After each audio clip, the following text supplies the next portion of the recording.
Hi viewers. బంగారం rate ఈరోజు ఎంత ఉంది ఏంటని చూసాను. నిన్నటి మీద మహా అయితే ఒక 100 రూపాయలు అటు ఇటు ఉంది అంతే. 100 రూపాయలు పెరిగింది, బట్ ఈలోపు చాలా తగ్గింది అన్నట్టు ఏదో వార్తలు వస్తున్నాయి. చెక్ చేస్తే 100 తగ్గడం 100 పెరగడం అటు ఇటు ఉంది తప్ప నిన్న ఎంత ఉందో ఆల్మోస్ట్ అలాగే ఉంది. ఇక బంగారం అన్నప్పుడు బప్పిలహరి, హిప్ప అండ్ రీమా అని చెప్పేసి ఆయన కొడుకు కూతురు ఉన్నారు. వాళ్ళు ఈరోజు బప్పిలహరి అనే పేరు చెప్పగానే అందరు కూడా ఒళ్ళంతా బంగారమే కదా, అది బాడీయా లేదన్నప్పుడు ఎక్కడ గుడిలో ఉన్నటువంటి విగ్రహం అన్న ఫీలింగ్ అనమాట. మార్నింగ్ 5 గంటల అక్కడ షూట్ ఉంది అన్న, ఆయన సంగీతం డైరెక్టర్ కదా, మ్యూజిక్ డైరెక్టర్ కదా, షూట్ అంటే వేరే వాళ్ళకి ఉండవచ్చు, ఈయన సిట్టింగ్లో ఉండటమో సంథింగ్ ఏదో ఉంటే డిస్కషన్స్ అలా.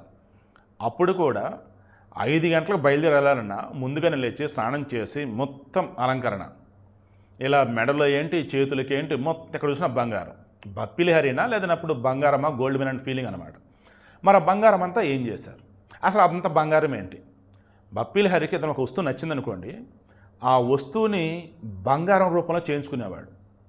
అతనికి ఒక బొమ్మ కనిపించింది, దేవుడు బొమ్మ లేదా ఒక ఊరు ఒక టెంపుల్, దానిని ఇక బంగారు పుస్తలాగా చేయించేసి ఒంటిని మీద ధరించాడు. రింగ్ గాను గొలుసు గాను చేతికి బ్రాస్లెట్స్ లైక్ అలా. వన్స్ ఆయన చనిపోయిన తర్వాత ఎవరికి ఇబ్బంది రాకూడదని కూతురికి ఎంత కొడుకు ఎంత మొత్తం రాసేసాడు. ఇప్పుడు వాళ్ళు ఏమంటారంటే ఒక మ్యూజియం లాంటిది పెట్టి మా నాన్నకి సంబంధించేసి ఆ వస్తువులను కూడా దాచిపెడతాము, ఆ మ్యూజియంలో భద్రపరుస్తాము, త్వరలో ప్లానింగ్ అయితే మాకుంది అన్నారు. 2022లో పాపం బప్పిలహరి హఠాత్తుగా చనిపోయినారు హెల్త్ ఇష్యూస్ వల్ల. అండ్ గతంలో అన్నప్పుడు ఆయన 19-18 సంవత్సరాల వయసు ఉన్నప్పుడు ఇండస్ట్రీలో అడుగుపెట్టి దున్నేసుకుంటా పోయాడు. డిస్కో సాంగ్లు ఏంటి, అసలు మన తెలుగులో అద్భుతమైన సాంగ్లు అని బోల్డ్ అని బప్పిలహరివి. సో బంగారం మన దగ్గర ఉన్న మన తర్వాత తరాలకు ఇచ్చిన అది ఎప్పటికీ విలువైందే.